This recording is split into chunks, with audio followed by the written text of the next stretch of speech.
Hello and welcome to this video. Today I'm going to make 2 more sewing weights for my sewing weight collection. And for the first one I decided to make tiny duckies swimming on a lake. And for that I just mix up some epoxy sculpt, since that will be nice and hardened. And I basically mixed up this one while I was also mixing up the one for the previous sewing weights. And then I sculpted some tiny rubber ducky-like duckies, just making a little shape for the tail, like a teardrop shape, pushing the tail up a little bit, making a ball for the head, and then trying to shape the beak by just taking basically like a flattened kind of ball shape, cutting one side off and indenting it in the front to make the beak. I carefully blend them together and then I just let them harden for a little while. And while that was hardening, I poured the first layer of resin. I just basically put some light blue watercolored resin with some weights and some plants in there, and sadly the footage got corrupted, so I cannot show that here. But while that was curing, I painted the duckies. And classic rubber duck style, I chose yellow and orange beaks, and I just basically did like 4 coats of the paint just to cover everything up. And then I also added some eyes with my dotting tools, just some black, then some white, and then some black again. After the resin was cured, I just used some super glue to glue the ducks in place, and then I poured the clear layer of resin. I didn't really vacuum chamber these. I hoped that there would be enough bubbles escaping from this.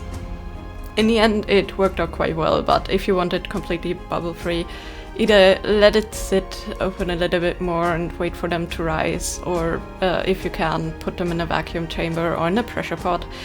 As I said, I didn't use my vacuum chamber, but I think it still turned out pretty nice. There's not that many air bubbles and it looks pretty clean.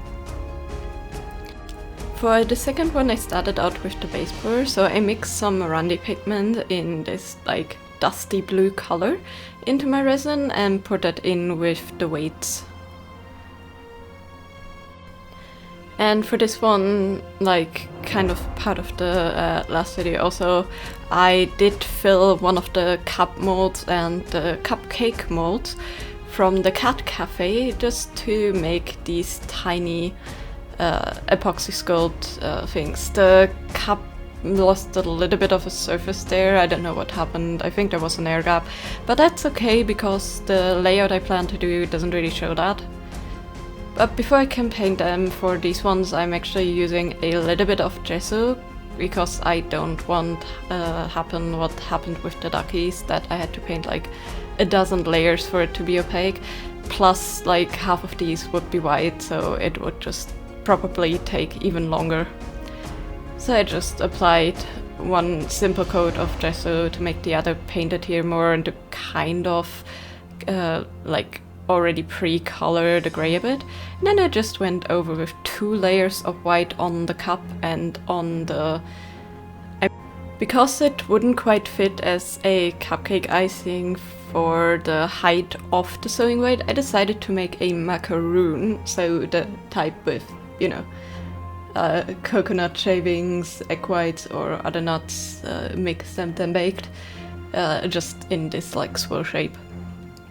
And basically for that I just colored the top a little bit and shaded it, same with the cupcake.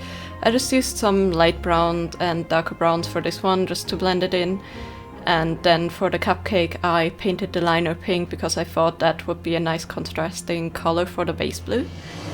And for the shading on top I just went with 2 layers blended in together, and I also made sure to cover up the overpaint a bit from the previous lining. And then it was already time to glue these things in. Here I'm just using normal craft glue instead of super glue because I knew that the extra parts I would add with this puffy paint would actually take quite a while. And so the first thing I did was, I don't know if anybody ever done macaroons with like this icing topping before, but I thought you know, strawberry icing or something would be quite nice. And I applied the same to the cupcake before actually mixing the rest of it with some brown paint, just to make it look like hot cocoa or something that's spilled. As I said, I was planning to put the cup sideways beforehand, just to give it more variety and so you can see the like cup details from the side, because when I would put it upright you would barely be able to see the handle details. I also added a tiny swirl of chocolate on top of the cupcake and then I let that cure. And in the next step I added some resin. This one is a bit more purple because it was super yellow. I had to open a new set of resin bottles and one of the components was just so yellow I had to add a lot of purple, and of course it turned out a little bit purple, but I think it kind of fits well with the rest of the colors, and I'm positive that over time it will fade a little bit while the resin maybe yellows a bit past it. And here they are. I think they turned out super adorable. The tiny duckies on the lake look absolutely cute with all the plants, and the little like cupcake, hot cocoa, macaroon scenario there also looks super adorable.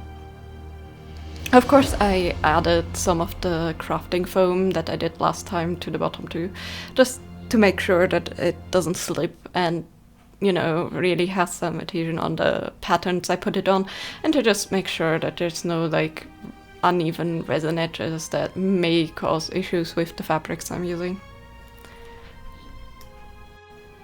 Honestly, these were super fun to make. Like, as I said, I can do anything I want with them, and I just wanted to make some duckies and this tiny like coffee scene.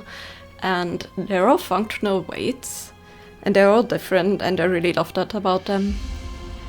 I think like having the option to sculpt anything you want and put that in as a decoration for a thing you use hopefully quite often is a thing that just gives it just so much more character.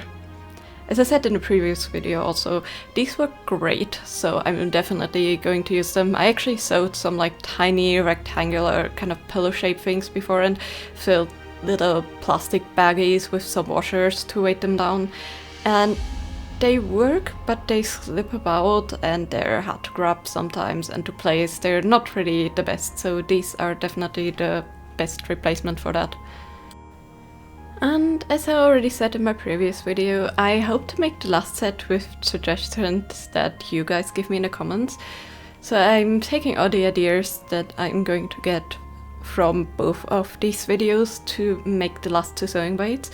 So if you have any ideas, any cute like inspirations for these, let me know, and I may actually include them in my weights if I like the idea. And I hope you also enjoyed this video and got some creative ideas for your custom stuff. And as always, I hope you have a great day. See you next time. Bye bye!